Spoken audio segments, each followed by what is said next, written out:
Bom dia, obrigada a todos, obrigada pelo convite. Muito feliz de estar aqui pela primeira vez, em todos esses anos é a primeira vez que a gente está aqui. Muito feliz. Eu não conheço a maioria de vocês, eu acho, mas a Temis e a André são queridos do meu coração, da família nossa lá, como ela disse. Então, esta palestra de hoje, ela faz parte de uma série que a gente está fazendo em outras casas para a gente divulgar um encontro que vai acontecer lá em Connecticut na semana que vem, dia 7 e 8. Então eu já vou fazer a minha propaganda aqui. Acredito que quem vai já deve ter feito a inscrição, mas ainda dá tempo. É um encontro que já está na 11ª edição, que surgiu com a ideia de fazer uma reunião antes da evangelização voltar, porque eu não sei como é que vocês fazem aqui. Lá a gente para no verão, e aí para voltar precisa daquela injeção de ânimo, né? Então a gente começou a fazer um encontro de evangelizadores, sempre com um convidado para falar, né, para fazer o estudo sobre evangelização. Esse ano, 11ª edição, a gente teve que sair da nossa casa já há uns 2 anos, porque não cabe, graças a Deus. E a gente tem o Fred Pifano e a Lúcia Moisés, que estão chegando essa semana do Brasil para falar com a gente. Então, estão todos convidados, não é só para quem é evangelizador, é para os pais, para os avós, para a família, para todo mundo, porque, na verdade, a gente evangeliza o tempo todo. Quando a gente leva o evangelho para os outros, com o exemplo da nossa vida, a gente está evangelizando, né? Então, estão todos convidados. A gente começa com essa frase: digo-lhes, meus amigos, que mesmo quando o agricultor possa merecer reparos, se plantar alguma boa semente, ela germinará e produzirá bons frutos. Essa foi uma mensagem de Jean-Jacques Rousseau, dizendo que mesmo que a gente tenha falhas, a gente ainda pode plantar boas sementes e as boas sementes germinarem e darem bons frutos, né? A gente vai falar mais sobre isso durante o estudo. Não está passando aqui a...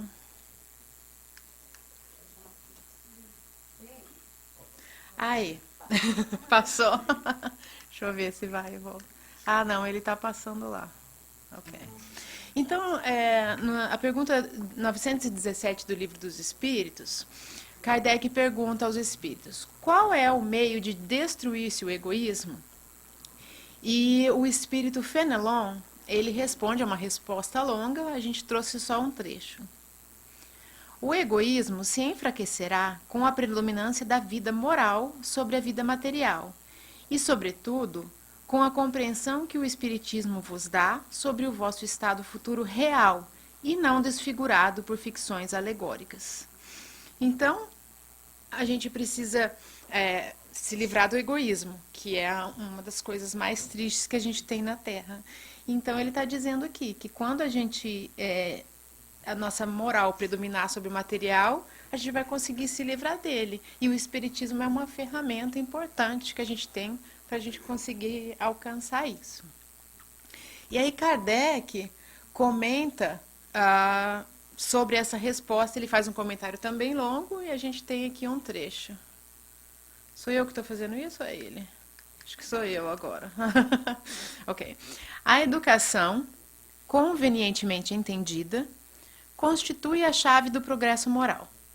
Quando se conhecer a arte de manejar os caráteres, né? Como se conhece a de manejar as inteligências, conseguir-se-á corrigi-los, do mesmo modo que se aprumam plantas novas. Essa arte, porém, exige muito tato, muita experiência e profunda observação. Então, ele está dizendo que não é uma tarefa fácil, né? A tarefa de transformar a moral, o caráter das pessoas.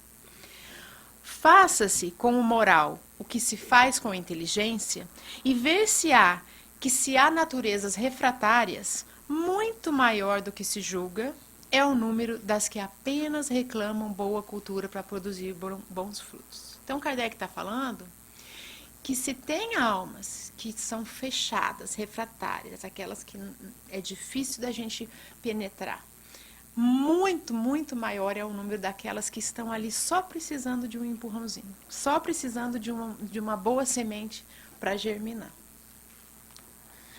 E o estudo de hoje é baseado nesse livro, que nos foi recomendado por evangelizadores lá do Brasil, ligados à FEB e a outras federações estaduais. O livro é muito rico, eu realmente recomendo. Ele traz inspiração, consolação, é muito interessante. E é claro que num estudo desse que a gente está trazendo, a gente não tem como trazer tudo de bom que o livro contém. Então a gente vai trazer algumas partes, mas eu realmente sugiro, principalmente para quem tem filho na evangelização e para quem evangeliza, é uma leitura maravilhosa. Então esse livro trata da história da Aninha, que é uma evangelizadora que evangelizava enquanto encarnada. Aí ela desencarnou muito jovem, foi para o mundo espiritual e continuou estudando evangelização. E o senhor Lúcio de Abreu, que é o espírito que escreve o livro, é ele que conta a história, ele era mineiro, trabalhou por 40 anos, ele e a esposa dele, com evangelização lá em Minas Gerais, e ele desencarnou também e continuou fazendo o trabalho. E a função do Lúcio era ser assistente nas equipes de evangelização. Ele dava assistência, que eles fazem aqueles grupos, vão ajudar nas casas espíritas na Terra, né, nos encarnados. Então ele era assistente fazendo esse trabalho de auxílio. Principalmente no acompanhamento espiritual das crianças, porque tem as equipes que cuidam dos evangelizadores, das famílias, e eles estavam mais focados nas crianças. E a Aninha foi ser estagiária nesse trabalho, porque eles faziam parte da colônia Semeador, que é uma colônia móvel, depois a gente vai falar mais sobre ela no mundo espiritual, e que trata do auxílio a todos que estão envolvidos no trabalho da evangelização. Então ela fez toda a parte teórica do curso de evangelizador, e que ela não teve tempo muito de se aprofundar enquanto ela estava encarnada. E aí então o livro começa a partir do momento que ela passa para a parte prática, e ela vai ser estagiária do senhor Lúcio, acompanhando. Eles já se conheciam enquanto encarnados, os dois trabalhavam juntos, então eles já tinham uma afinidade e estavam continuando trabalhando lá. Então, o ambiente evangelizador. Eles chegaram na casa espírita, imagina aqui, né? Eles chegaram aqui 2 horas antes da evangelização começar e não foram os primeiros a chegar. Já haviam equipes, os espíritos construtores, que eles chamam, já estavam criando toda a aparelhagem, colocando tudo o que é necessário para o trabalho ser feito. Havia muita coisa, muitos aparelhos, depois a gente vai falando sobre isso também. Aí a Aninha falou assim: a gentileza de Jesus é incrível, né? De dispor todo esse aparato, toda essa possibilidade para nós. E o senhor Lúcio falou assim: a maioria do que a gente vai falar são conversas entre eles. O evangelizador é o médium do evangelho. Tudo isso que acontece aqui também depende do tanto que o evangelizador se dedica e estuda, porque as energias físicas do evangelizador vão ajudar na construção de toda esse aparato que é feito aqui. E ela fala: nossa, mas isso é muito grave, não é? Então a evangelização necessita de pessoas com diferencial? Aí ele disse para ela: o diferencial do esforço e da boa vontade. Aí ela insiste: mas mesmo assim é muito grave, será que a pessoa que evangeliza não tem que ter algo mais? Aí ele responde para ela: o trabalho vai lapidar o trabalhador. Repito que a gentileza de Jesus é imensa, pois não despreza nosso potencial latente. Aproveita de nós o que possuímos de melhor e ainda nos oferece a chance de aperfeiçoar nossas potencialidades. A tarefa não se reserva aos santos, mas aos que desejam santificar-se no trabalho. Olha que coisa bonita, né? Então, se a gente esperar a gente ficar pronto, né, perfeito para evangelizar, a gente vai embora daqui e não vai fazer nada, né? Porque a gente sabe que ainda está um pouquinho distante. Né? Desculpa se eu estou ofendendo alguém aqui que já está perfeito. Estou falando de mim, tá? Então eles estavam lá dentro da casa espírita, observando o trabalho todo. Aí eles chegam perto de uma sala que era a evangelização das gestantes. Vocês têm aqui já? Ah, não. Então vamos trabalhando para isso, né? Então, olha só que legal. Essa parte é muito bonita. O responsável pela organização explica: nosso objetivo é interferir fluidicamente nas células sanguíneas da gestante, ele comentou, apontando para os amigos, os construtores que estavam fazendo o trabalho. Eles se concentram para plasmar na mãe, a médium da criança, que está em gestação, as imagens referentes ao tema da aula com as minúcias possíveis. Aí a Aninha pergunta: mas no sangue? E o trabalhador explica: mãe e filho compartilham o líquido da vida. A humanidade já sabe que o humor exerce influência na constituição sanguínea. Então ele diz assim: o bom humor, por exemplo, aumenta os níveis das endorfinas e de outros hormônios do bem-estar. Imagina então os efeitos do Evangelho de Jesus na atmosfera psíquica. Então, eles trabalham para aquilo que está sendo dado na aula se plasme no sangue da mãe da criança. As minúcias de como isso acontece, a gente não fala, não trata no livro, e seria parte de um estudo muito mais aprofundado, né? Mas acontece. E esse processo está totalmente em consonância com o trabalho do evangelizador, com o que o evangelizador estudou. E aí ela fala assim: nossa, mas então se o evangelizador não estuda, aí o trabalhador não responde, só dá uma olhada assim, né? Então, a responsabilidade que temos, né, com o estudo que preparamos, com aquilo que nós trazemos, vai ser material para a espiritualidade que está fazendo todo esse trabalho, todo esse movimento, para ter material para fazer esse trabalho lindo, né? Nas salas de evangelização. Então, eles vão chegando, observando o que está acontecendo, aí ele diz assim, o Lúcio: numa tentativa de descrever com imagens humanas os recursos da nossa esfera de ação, podemos dizer que cada criança tinha uma ficha, que eu imagino que fosse mais algo como um tablet, porque dá a entender que era móvel, né? Cada ficha trazia em sua página frontal a foto da criança e alguns dados gerais sobre a sua atual reencarnação, tais como informação sobre a sua família, seus recursos materiais e espirituais e sobre suas condições psíquicas e sentimentais. Nas páginas seguintes da ficha, vimos referências às suas habilidades, dificuldades a serem vencidas, tendências e conquistas. E depois ainda tinha um anexo, detalhamentos feitos por técnicos responsáveis por áreas específicas. Então, tinha mais detalhes ainda sobre a criança, feito por um espírito, por exemplo, que era psicólogo, que fez lá o seu relatório específico sobre aquela área, aquele ponto da criança. Então, a gente acha que a gente só está deixando o nosso filho ali, naquela salinha, né? Olha o trabalho que envolve e o carinho que se tem com cada criança. Eram como verdadeiros laudos técnicos, ele fala. E isso contava com a colaboração de amigos espirituais responsáveis pela criança, pela família que chegava e pela tarefa na casa espírita. Então, é um trabalho muito bonito.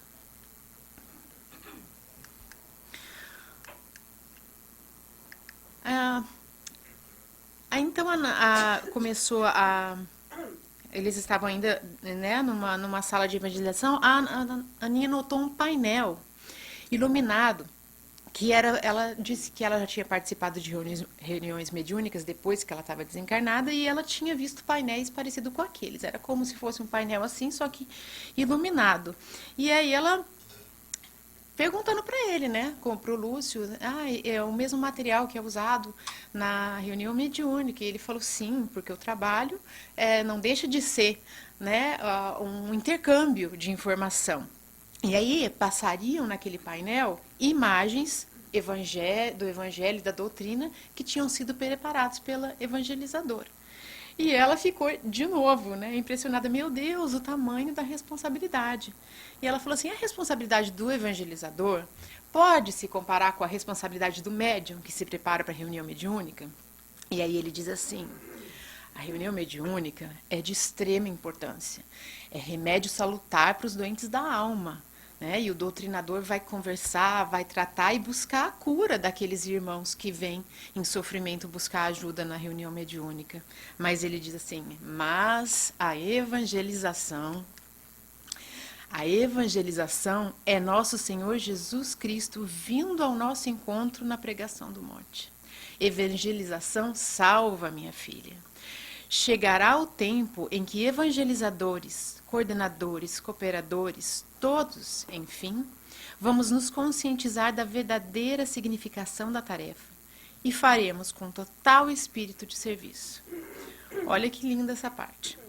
Se bem feita, sua eficiência será tal que não haverá mais necessidade de doutrinar, pois os espíritos não mais adoecerão, porque estarão vacinados, estarão evangelizados.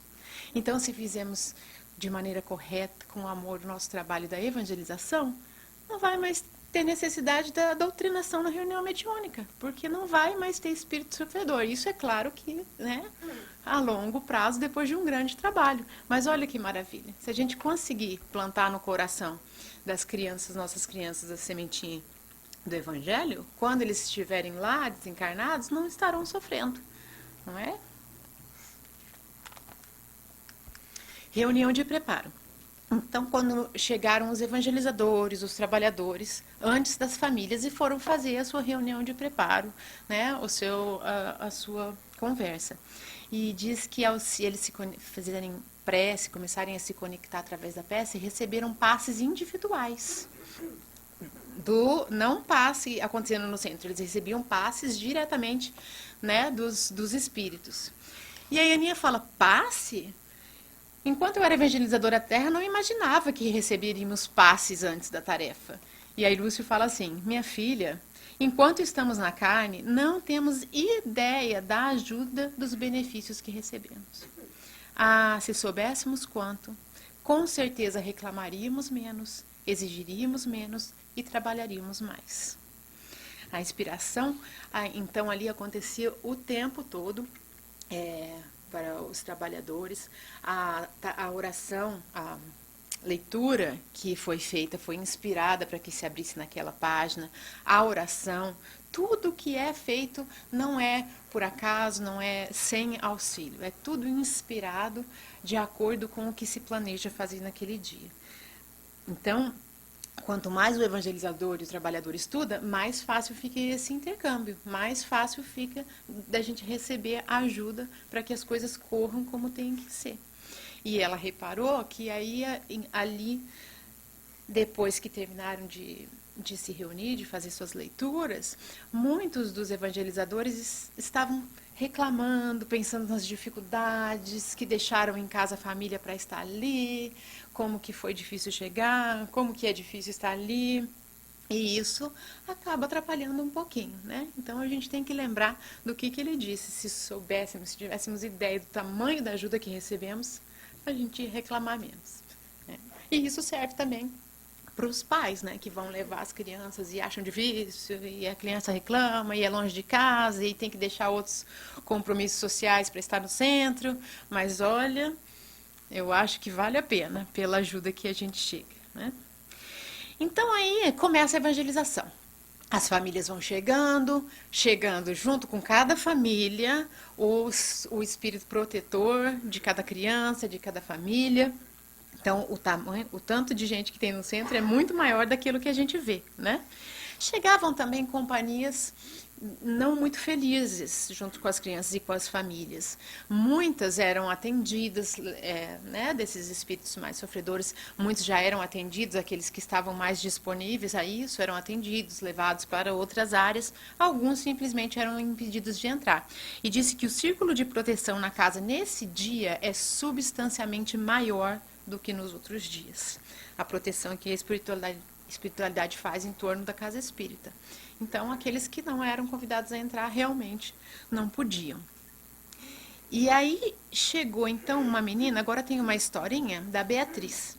Ela é uma menina de 5 anos e logo que entrou na casa espírita começou a chorar, agitada. E aí vieram, né, a Aninha e o Lúcio foram com a equipe observar, deram um auxílio de emergência para ela, espiritual, um passe até que a menina se acalmasse, e foram ajudar a mãe dela. E aí a Aninha falou assim, nossa, mas a ajuda mais intensa está sendo com a mãe? E o Lúcio fala, geralmente os problemas das crianças têm origem nos pais. Aí foram ver o que estava acontecendo. E aí eles conversaram com o responsável por aquela família e ele falou que ele estava muito animado, que achava que agora iam conseguir resolver a situação, porque a família tinha conseguido implantar o evangelho no lar, através de uma irmã encarnada que estava auxiliando, que estava indo, que estava fazendo com eles. Aí ele falou assim, agora eu acho que eles vão conseguir fazer. E através do evangelho no lar que eles estavam fazendo, tinha sido possível trazer ao atendimento na casa espírita um espírito que havia se ligado ao pai da Beatriz, que estava incomodando ali a família. Então ele conseguia ter sido atendido. Mas o problema também estava na mãe, a Fátima, que tinha tido uma discussão muito grande com o pai, com o marido, e estava pensando em separação, estava naquela angústia, então e com isso ela tinha também atraído para si companhias que se identificavam com esse sentimento. Então eles foram ali todos atendidos, o palestrante do dia, a evangelizadora, o passista, todos foram inspirados para falar, o palestrante ia falar sobre o matrimônio, sobre a importância da família, a oração, tudo tinha sido direcionado para isso, para esse problema. E a Beatriz, eles contam que a Beatriz, durante a semana, durante o sono, já tinha sido auxiliada, já estava sendo ajudada para ficar mais receptiva a essas informações, a esse auxílio que ia receber. Então, olha tudo que foi, né, feito ali para ajudar essa criança. E ela fala assim, as outras crianças também são alvo dessa movimentação toda? E ele falou, claro, todas. Não teria como ser diferente. Uma ser ajudada e outra não. E aí a gente vai ver um pouquinho mais para frente outros exemplos, né? Então, a evangelização. Ela estava lá observando, né, uma professora que estava dando aula e ela fez uma pergunta. Como que crianças tão pequenas fixam o conteúdo? Né? Que ela estava pensando, está falando de evangelho, está falando ali de Jesus e falando da doutrina, mas elas são tão pequenininhas, como é que elas gravam? E aí ele disse assim, o conteúdo moral da aula será fixado de maneira indestrutível nos arquivos psíquicos do espírito. Para isso, existe um grande trabalho dos servidores do nosso plano, os desencarnados, e o esforço íntimo do próprio espírito, aliados à boa vontade do evangelizador. Pode ser que o aproveitamento prático desse conteúdo não possa ser medido ainda, mas torna-se tesouro do céu, invariavelmente. Olha que coisa bonita. Então a gente acha que não está adiantando, que aquelas crianças estão ali, não estão nem prestando atenção no que a gente está falando, né? Mas está funcionando, olha lá. Vai ser fixado de maneira indestrutível nos arquivos do espírito. Então, para a gente não desanimar. E aí ele volta a dizer que a qualidade da tarefa está na dependência do preparo do evangelizador, apesar do intenso auxílio espiritual. Se o evangelizador não se prepara, os amigos espirituais não têm de onde tirar aquela informação e aquela ajuda. Não, ele fala assim, não conseguimos mensurar a revolução íntima que o ensino moral processa numa individualidade, mesmo que ele não esteja percebendo. Está havendo um ensino moral, está se falando do evangelho, está acontecendo uma revolução interna na pessoa. Olha só o que ele diz.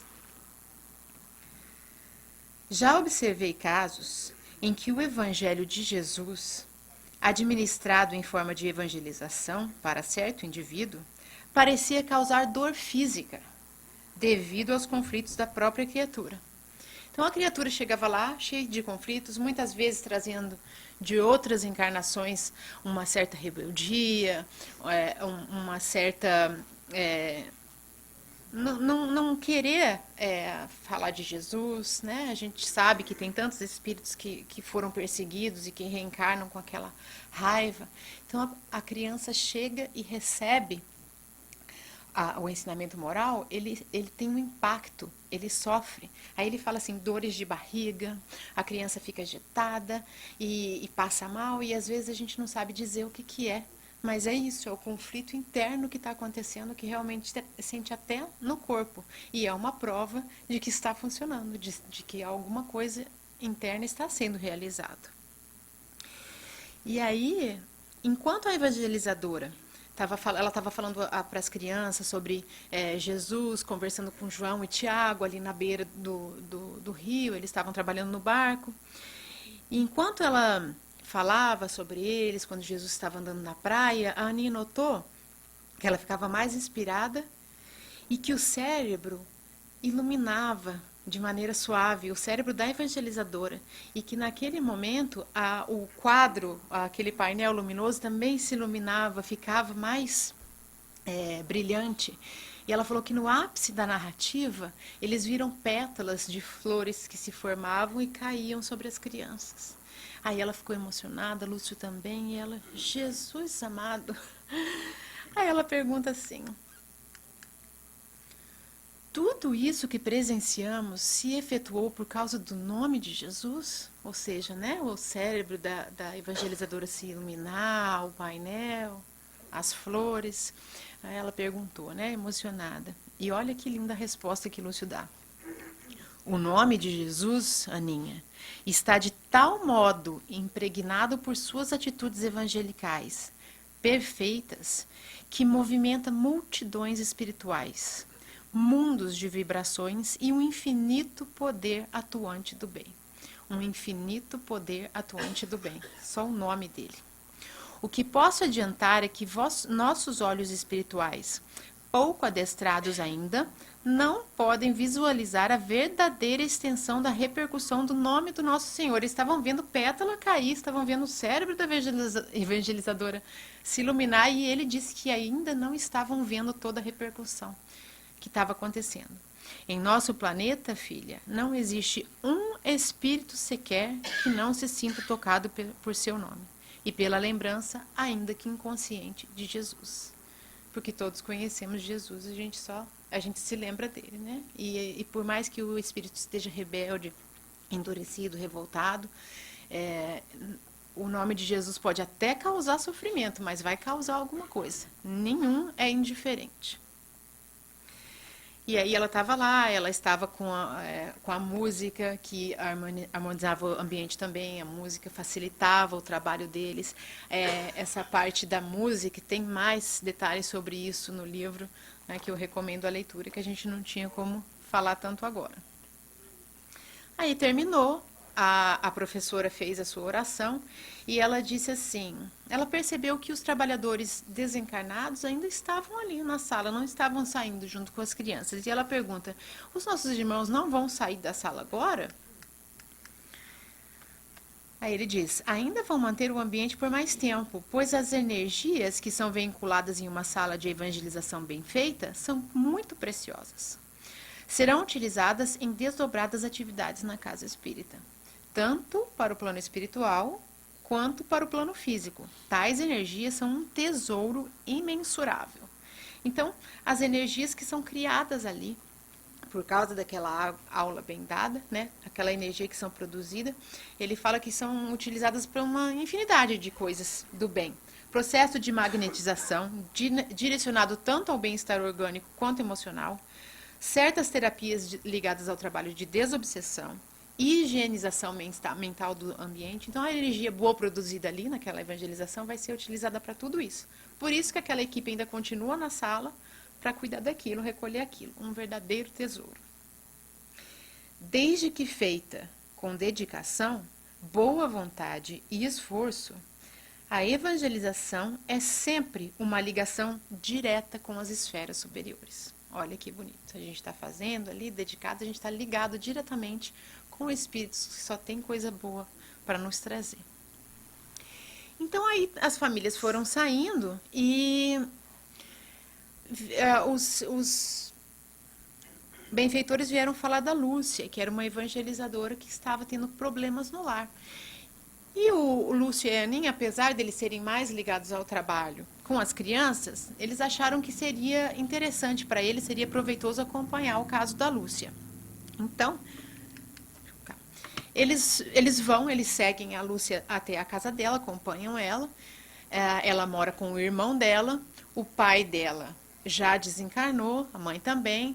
E o irmão estava atrapalhando todo o trabalho dela, atrapalhava a evangelização, o preparo da evangelização, atrapalhava ela quando ela fazia o evangelho no lar, levava para casa companhias que não respeitavam a intenção dela de se manter naquela moral elevada.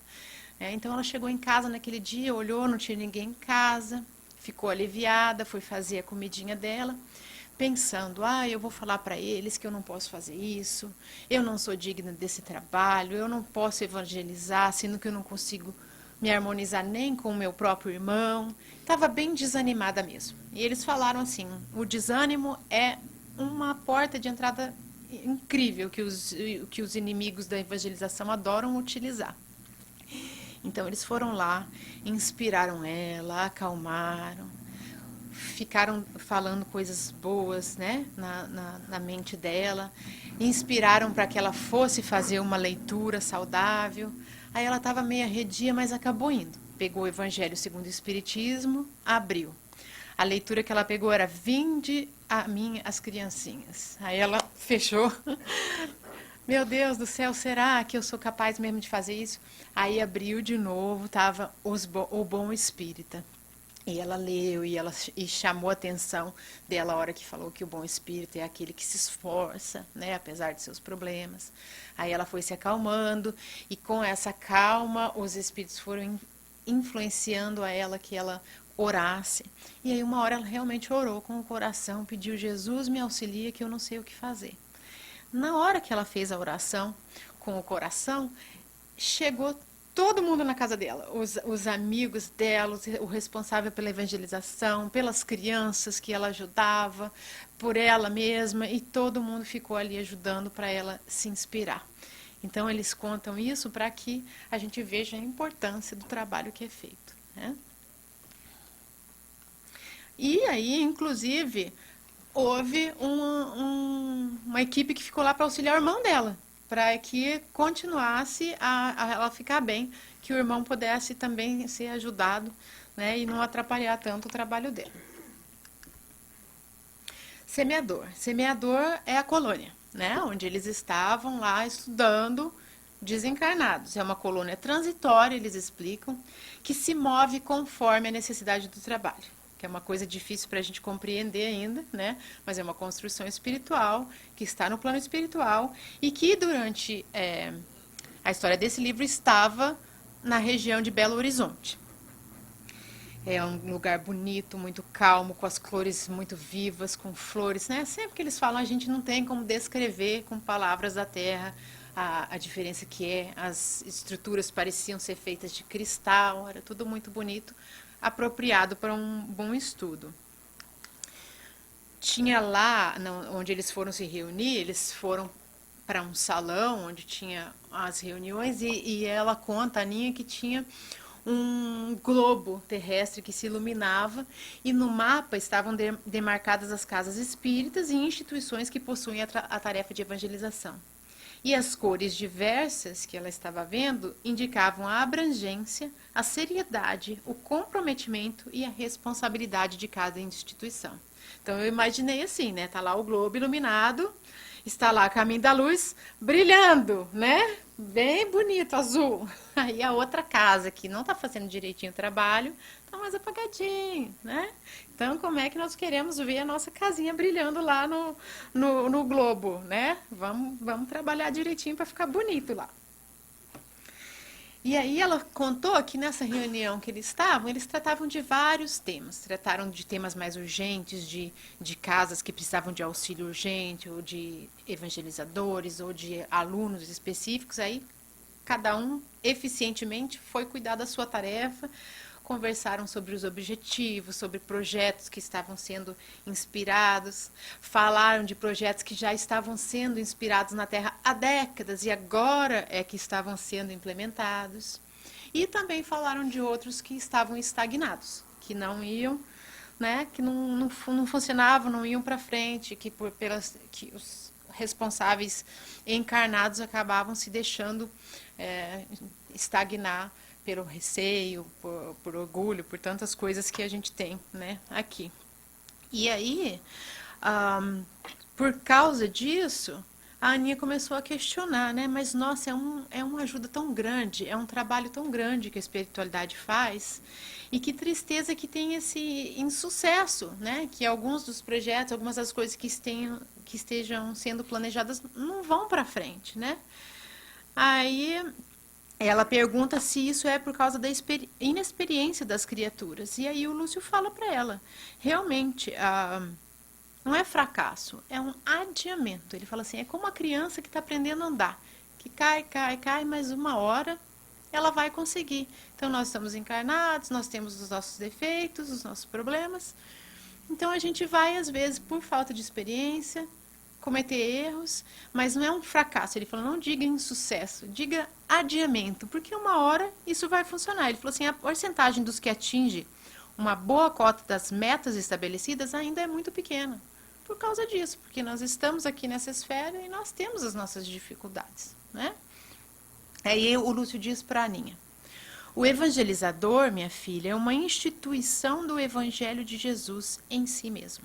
Guarda a gravidade de uma obra, de uma edificação. Observamos, em certas tarefas, evangelizadores tendo acompanhamentos dignos de uma instituição voltada ao bem. Temos necessidade urgente de sentir a importância da tarefa da evangelização. Muitos não compreendem essa tarefa de parceria com Jesus. Não percebem a chance insuperável de respirar as vibrações de planos superiores. Olha, se a gente está trabalhando no Evangelho, a gente está respirando com os espíritos mais elevados, porque eles estão aqui trabalhando com a gente. No convívio com seres iluminados, que gentilmente se dispõem a acompanhar os corações daqueles que se engajam na tarefa com toda a alma. Então, é muito bonito isso, né? Que a gente está fazendo o trabalho, a gente respira vibrações mais elevadas, mas a gente precisa se dedicar, né? A solução para que não haja mais a felicidade adiada está no esforço próprio de cada um. Ele explica para ele. Tá ali, achei a hora. 10h30, 11h30. Okay. Então, agora a gente vai contar uma história que é, na minha opinião, a mais incrível do livro, porque conta como é uma rede imensa de auxílio para todos que estão envolvidos nesse trabalho. É a história de um menino de 7 anos, ele frequenta a evangelização, o senhor Lúcio já acompanha há algum tempo, e ele estava dando muita preocupação para a equipe. Então, foi lá a equipe para casa do menino, Lúcio, Aninha, todo mundo observar. E chegaram lá, entraram sem dificuldade na casa e foram encontrar com o Roberto, que era o responsável direto pelo menino. Desencarnado, a gente está tudo no plano espiritual agora. E aí o Lúcio questionou e falou assim, nossa, mas a gente entrou aqui com tanta facilidade, eles estão desprotegidos na casa, né? E aí o Roberto falou, esse é apenas um dos problemas, né? Eles não oram, não fazem o evangelho do lar, realmente a casa está desguarnecida.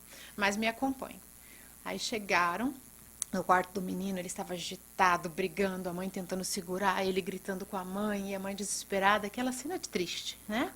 E aí, então, eles fizeram uns passes, deram uns passes no menino, acalmaram ele, fizeram com que ele dormisse para poder receber mais auxílio, né? Controlaram a situação e averiguaram que se tratava de uma obsessão. Né? E a Aninha até falando, nossa, mas que triste, uma criança tão pequena, né, sendo obsediado. E ele falou, não, a gente vai vendo, né, que a criança é frágil, mas o espírito é milenar. Então, ele traz uma história e ele traz esses companheiros que querem se vingar. Aí eles foram, então, para uma reunião lá em Semeador e uma palestra que ia ser proferida por Dr. Bezerra de Menezes, que é um trabalhador incansável que ajuda muitíssimo nas tarefas de socorro aqui da Terra. Aí eles foram conversar e falaram com o Dr. Bezerra que eles estavam com uma situação que tinha fugido né, do, do poder deles, eles precisavam de ajuda. Aí Roberto foi contar para o Dr. Bezerra o que estava acontecendo. Então ele fala que o menino, na encarnação anterior, tinha sido materialista convicto e perseguidor das ideias religiosas. Ele só não era religioso, como ele perseguia. Como professor e artista, afetou a mente de jovens e promoveu certo movimento na literatura e na música, captados e vividos por almas invigilantes e frágeis. Sua ação indireta acabou por contribuir para o lamentável suicídio de um de seus alunos, que, desiludido com a perspectiva de satisfazer seus desejos na vida material, iludiu-se com a possibilidade da fuga para o nada. Então ele fazia aquela perseguição à religião, falava que não existia nada, que não havia espiritualidade nenhuma. Um aluno suicidou e o pai dele, a família desse jovem, ficou desestruturada e responsabilizou o professor por esse suicídio. Aí todos desencarnaram, o pai e 3 irmãos desse aluno que suicidou encontraram, identificaram o professor no menino encarnado com 7 anos e começaram a persegui-lo. Então a história era essa. Aí o Dr. Bezerra de Menezes foi lá tratar desses 4.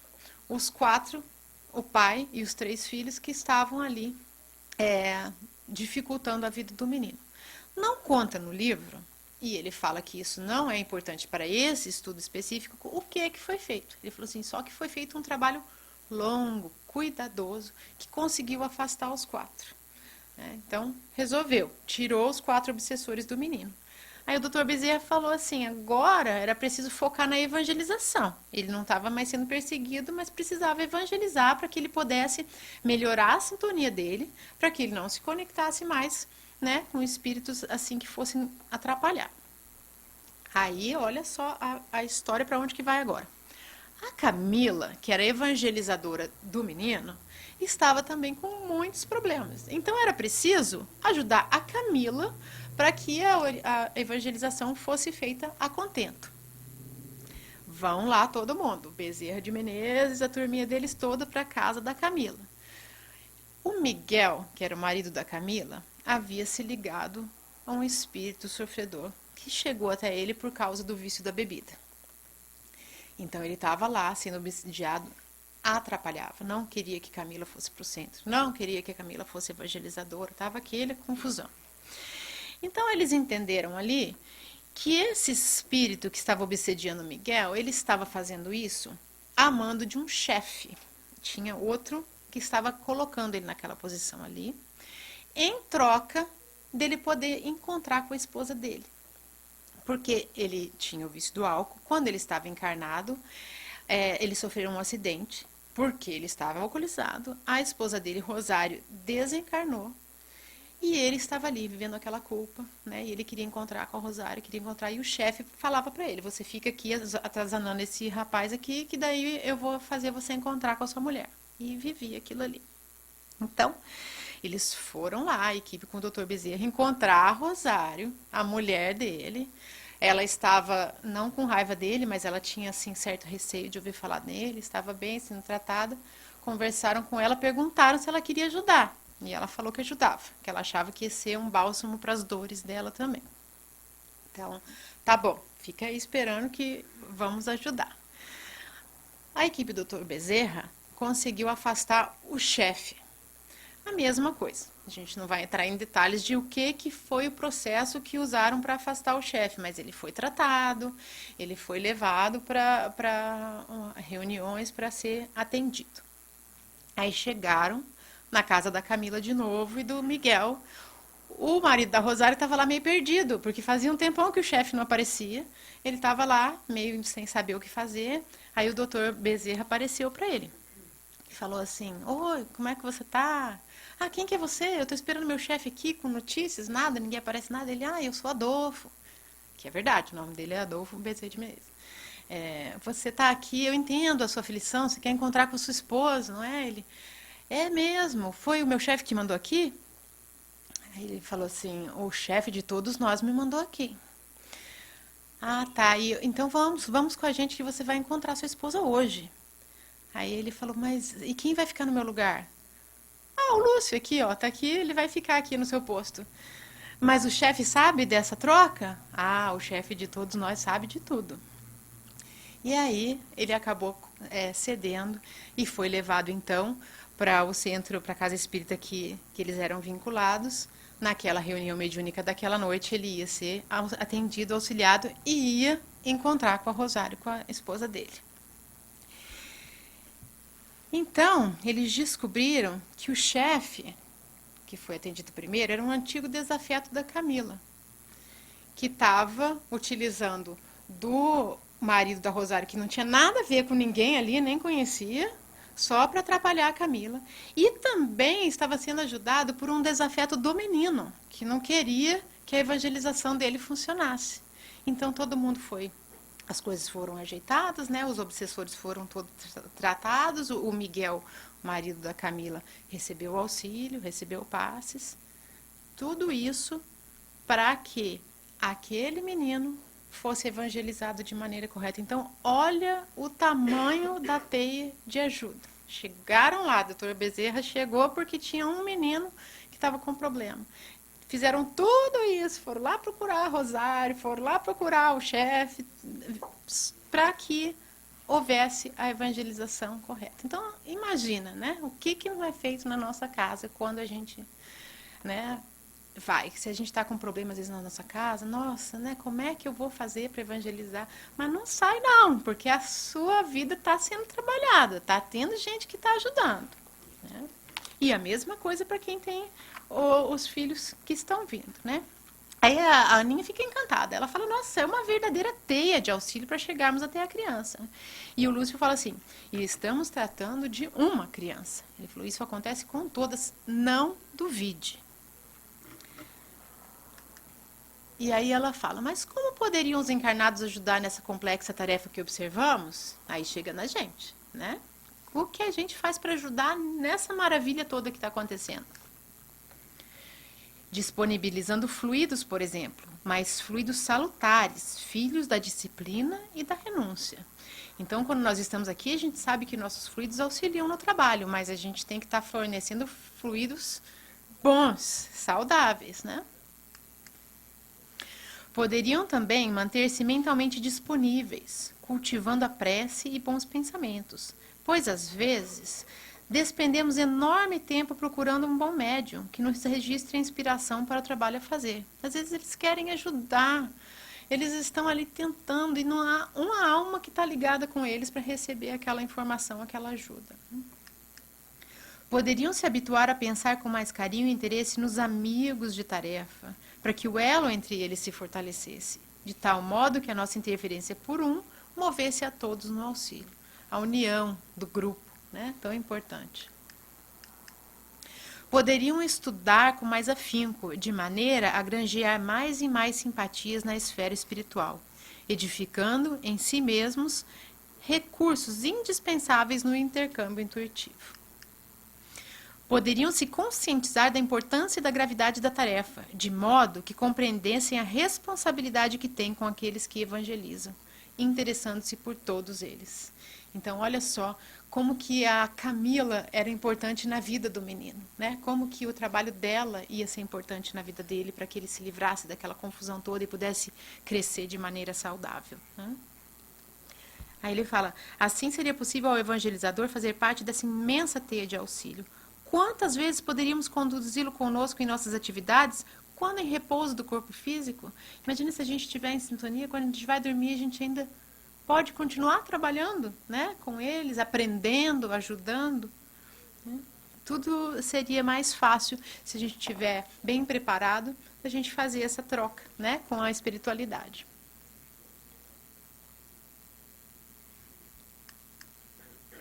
Isso é o Lúcio ainda falando com a Aninha.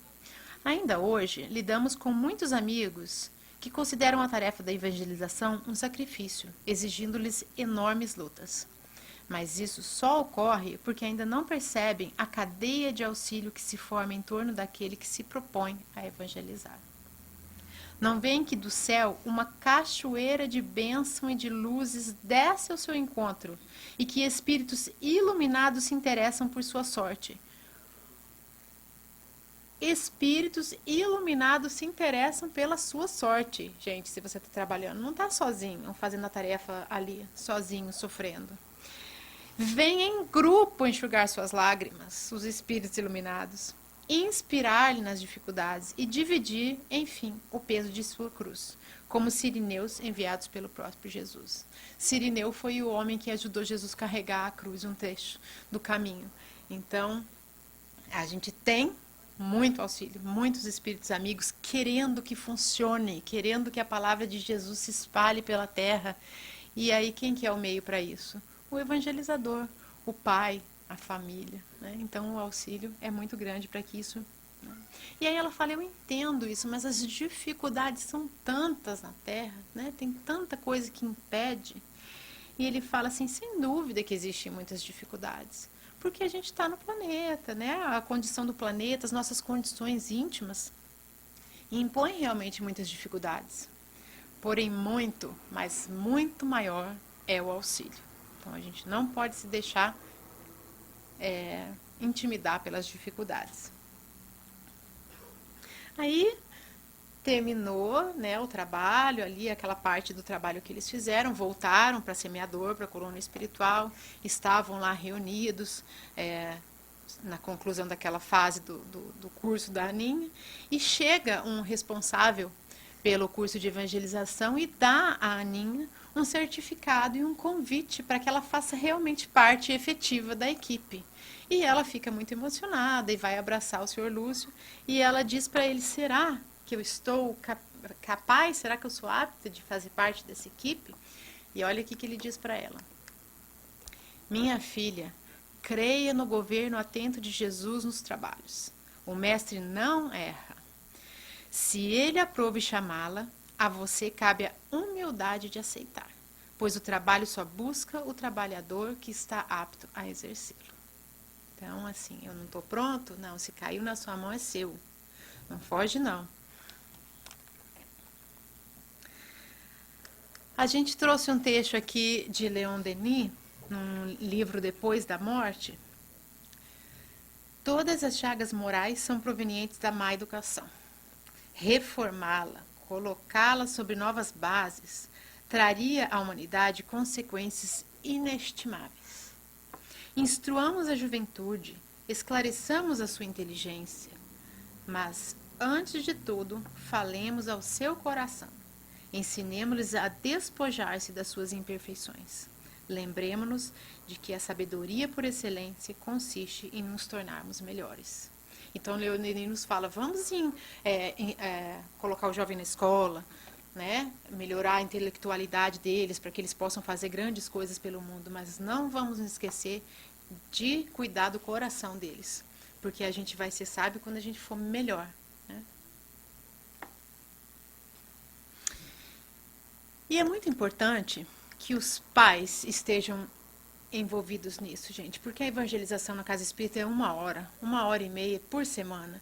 Isso não é suficiente, a gente tem que dar o exemplo, a gente tem que mostrar o evangelho no dia a dia, como que a gente vive, como que a gente trata o próximo, como que a gente trata um ao outro dentro da nossa casa, como que a gente age, reage. Então, é muito importante que a família toda esteja envolvida no processo de evangelização. Que a gente viu o tamanho da ajuda que acontece dentro da casa espírita. Essa ajuda também acontece dentro da nossa casa, principalmente quando a gente traz o evangelho para a nossa casa. E fazer o evangelho no lar é importante, mas também não é tudo. Porque se a gente faz o evangelho no lar e é o único momento de paz naquela casa, naquela semana, é aquela meia hora que acontece o evangelho, também não vai ser eficaz. A gente tem que realmente trazer isso para o dia a dia, para que os nossos filhos, os nossos jovens realmente possam ser os transformadores, né? Nesse mundo de regeneração que está aí. E a gente vai terminar com Emmanuel, nosso querido, que está aí também sempre, né, trabalhando com afinco nessa tarefa. Educa e transformarás a irracionalidade em inteligência, a inteligência em humanidade e a humanidade em angelitude. Educa e edificarás o paraíso na terra. Se sabemos que o Senhor habita em nós, aperfeiçoemos a nossa vida a fim de manifestá-lo. Ele está em nós. Se nós vamos manifestá-lo, vai ser através do bem que a gente vai fazer, da iluminação que a gente vai conseguir trazer para nós. Né? E a gente vai ficar com essa imagem. Eu não sei se vocês sabem, o girassol foi escolhido no Brasil como símbolo da evangelização. E a gente está trazendo isso para cá. Quem foi no último evento? No simpósio, obrigada. Eu ia esquecer a palavra. Quem for no simpósio viu o girassol, quem for no encontro semana que vem vai ver girassol. E essa foto aí foi tirada no jardim da minha mãe, porque no Dia das Mães, as mães ganharam um girassol que era desse tamanho, num potinho, e olha que coisa mais linda que ele ficou. Né? A natureza ensinando pra gente que se a gente semear, nasce bonito. Muito obrigada, gente. Até mais.